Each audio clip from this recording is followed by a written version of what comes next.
Hello, this is Carlos from the Church of Christ channel. Please subscribe.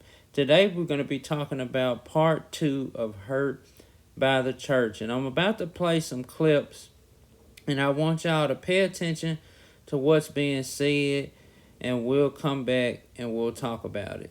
So listen in. I went through a divorce. You all know that. Publicly divorced in this church. When I got divorced, people in the city turned on me that I didn't even know cared. Preachers and ministers in churches that used to invite me to preach still will not invite me to preach. There were words that had gotten out about me that were devastating to my soul. I felt pain in a way I had never felt before. I didn't cheat on my ex. I didn't beat on my ex. We had irreconcilable differences that could not be resolved because the fact of the matter is we were not on the same page. I got married and didn't understand what marriage was, which is what the greater majority of you don't know, because we come to church and we shout and we jump, but we don't deal with the realities of how to live life. I went through a divorce, and when I went through that divorce, it was devastating. Wait for it. And because my heart is for the people of God, I kept preaching and teaching at such a high level, the church kept growing. And then a new group of people started to gravitate to my ministry and call me throughout the world to minister the gospel. During this time frame, I am literally losing my mind. Nobody knows it because I've been given a measure of strength and tolerance, wait for it, that is abnormal.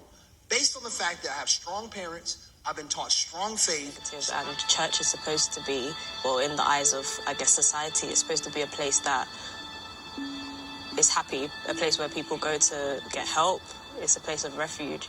So to talk about the wrongdoings that happen in church, it's not something that people want to discuss because you don't want it to look bad to those that you're trying to bring in. And so what we see in these particular videos is that people are suffering, and there's this silent suffering that seems to be going on in the place where people are really supposed to get healing. And so when we look at Psalms 41:9, this concept isn't new. David says, even my closest friend whom I trusted, one who has shared my bread, has turned against me. And, this is just very indicative of what's going on, like in the church, is that we have people that we're close to that turn away.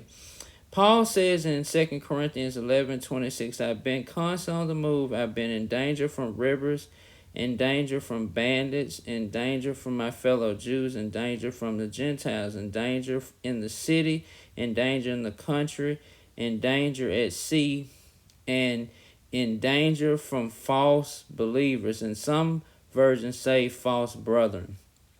I want y'all to pay attention to this billboard, and it says we have to love Jesus, all right, more than our right to be offended, okay? And that's why with church hurt, we really have to practice forgiveness on a deeper level, because at some point in time, we're going to be hurt. And notice what Jesus says in Matthew 6:14-15. For if you forgive men their trespasses, your heavenly Father will also forgive you. But if you forgive not men of their trespasses, neither will your heavenly Father forgive your trespasses.